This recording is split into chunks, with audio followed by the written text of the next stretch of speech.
müəllimə hörmət eləmək çox önəmli bir, ağsaqqala hörmət eləmək çox önəmli bir məqam idi. İndi fikir verirsiniz, ağsaqqallıq kultunu necə dağıdırlar? Dağıdırlar. Məhv edirlər.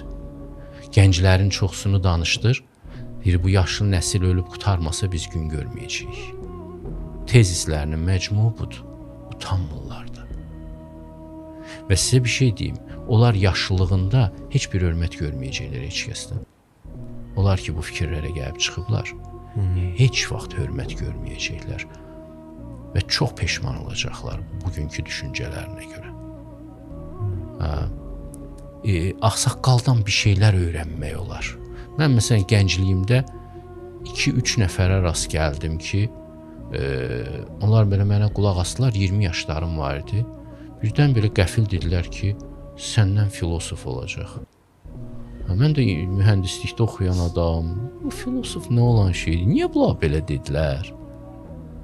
Çox fərqli adamlar idilər. Biri mühəndis idi, o birisi həkim idi. Amma yaşlı adamlar idilər.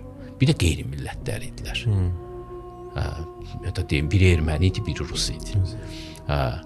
Və bu iki adamın bir il ərzində bunu mənə söyləməsi mənə düşündürdü.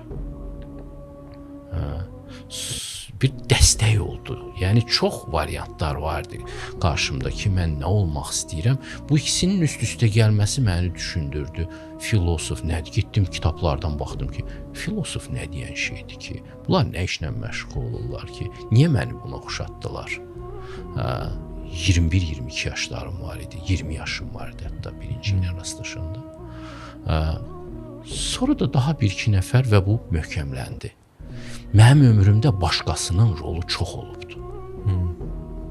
Hər bir adamın da ömründə başqasının rolu çox olur. Amma kaş ki, mən az dikbaş olaydım, mən çox dikbaş idim.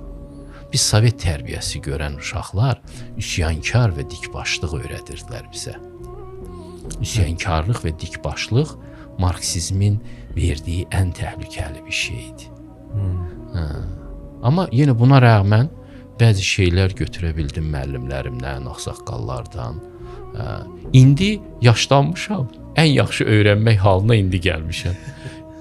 İndi o böyük adamların sözlərinə çox həssasla qulaq asıram. İndi adamlar var da 70 yaşlarında olublar, onların kitabları qalıb, indi də sağ olanlar var. Onlara çox diqqət edirəm, çünki mənim ehtiyacım var onların sözlərinə. Bəsirəti olan adamlardan məsləhətlər alanda gənclər, onda onlar öz səhvləri üzərində öyrənmək zərurətindən qismən qurtulmuş olurlar.